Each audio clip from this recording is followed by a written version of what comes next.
اگر بندے نے طلاق دے ہی دی، ہو گئی طلاق، اب طلاق کے بعد کیا کہا گیا کہ اب انتظار کرنا ہے، خواتین انتظار کریں گی، یعنی فوراً آگے نکاح نہیں کرنا۔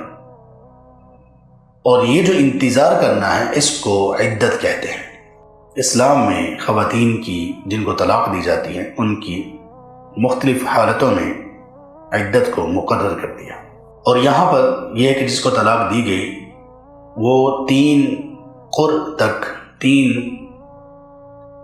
تین اوقات ہیں، قر ایک خاص وقت ہے، اس تک وہ انتظار کریں گی۔ زمانہ جاہلیت میں یہ ہوتا تھا کہ شوہر اپنی بیوی کو طلاق دیتے اور کوئی عدت نہیں ہوتی تھی، جب چاہتے رجوع کر لیتے، جب چاہتے پھر طلاق دے دیتے۔ تو مجھے طلاق ہوئی تو اللہ تعالیٰ نے پھر یہ آیات نازل کی کہ طلاق یافتہ خواتین، ان کی عدت، انہوں نے انتظار کرنا ہے، آگے شادی کرنے کے لیے انتظار ان کو 3 قر تک کرنا ہوگا۔ یہ قر کی جمع ہے۔ یہ 2 متضاد چیزوں پر بولا جاتا ہے۔ ایسے جو الفاظ ہیں عربی زبان میں ان کو ازدار کہا جاتا ہے۔ ازدار کا مطلب ہوتا ہے کہ وہ الفاظ جن کے 2 اپوزٹ معنی ہوں، جیسے وراء اس کا معنی آگے بھی ہوتا ہے اور پیچھے بھی ہوتا ہے۔ اسی طرح یہ قر اس کا معنی طہر بھی ہوتا ہے۔ طہر سے مراد ہے خاتون کی، بیوی کی نماز پڑھنے کی حالت، اور اس کا ایک معنی حیض بھی ہے کہ کسی خاتون کی حیض کی حالت۔ اس میں اہل علم نے، فقہا نے اختلاف کیا کہ اس سے کون سا معنی مراد ہے، کیا طہر مراد ہے اور کیا قر مراد ہے۔ تو کچھ نے، اہل علم نے اس سے مراد لیا کہ یہ طہر مراد ہے۔ ایک خاتون کو، طلاق یافتہ خاتون کو، اس کی عدت یہ ہے کہ وہ 3 طہر تک انتظار کرے گی۔ 3 طہر کا مطلب کیا ہوگا؟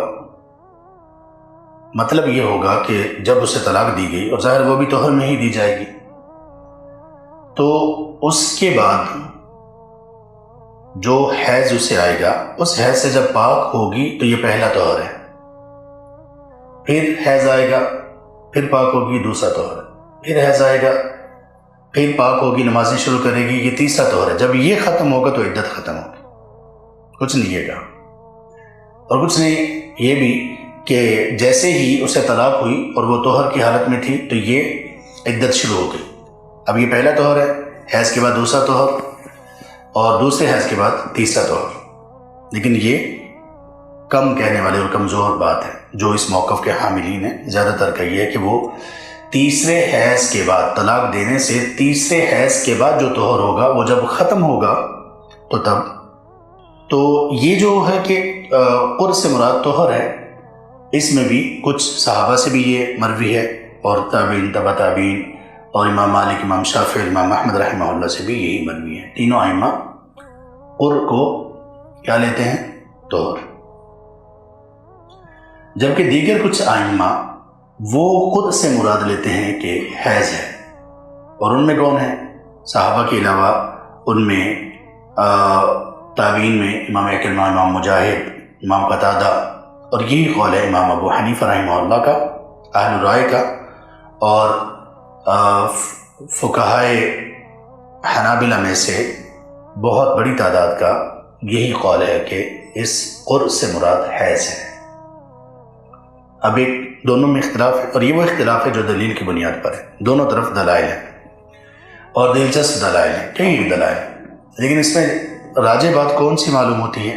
راجح بات کون سی معلوم ہوتی ہے؟ بہت سارے اہل علم کے نزدیک وہ قول ہے جو امام ابو حنیفہ رحمہ اللہ کا قول ہے کہ قر سے مراد حیض ہے، کیونکہ اس کے متعلق ایک ایسی واضح دلیل ہے جو دوسرے موقف والوں کے پاس نہیں ہے، اور وہ یہ ہے کہ نبی صلی اللہ علیہ وسلم نے ایک صحابی سے، رکانہ رضی اللہ عنہ، ان سے یہ کہا تھا، انہوں نے اصل میں یہ کیا کہ طلاق دے دی، تو آپ صلی اللہ علیہ وسلم نے، اور حیض میں طلاق دی، تو آپ صلی اللہ علیہ وسلم نے فرمایا کہ وہ رجوع کر لیں رکانہ رضی اللہ عنہ، اور اس کے بعد کہا کہ وہ اپنے حیض کے دنوں میں انتظار کرے، اور وہاں پر حیض کا جو تذکرہ کیا گیا دنوں کا، اس میں یہ ذکر کیا گیا کہ ایام اقرائها،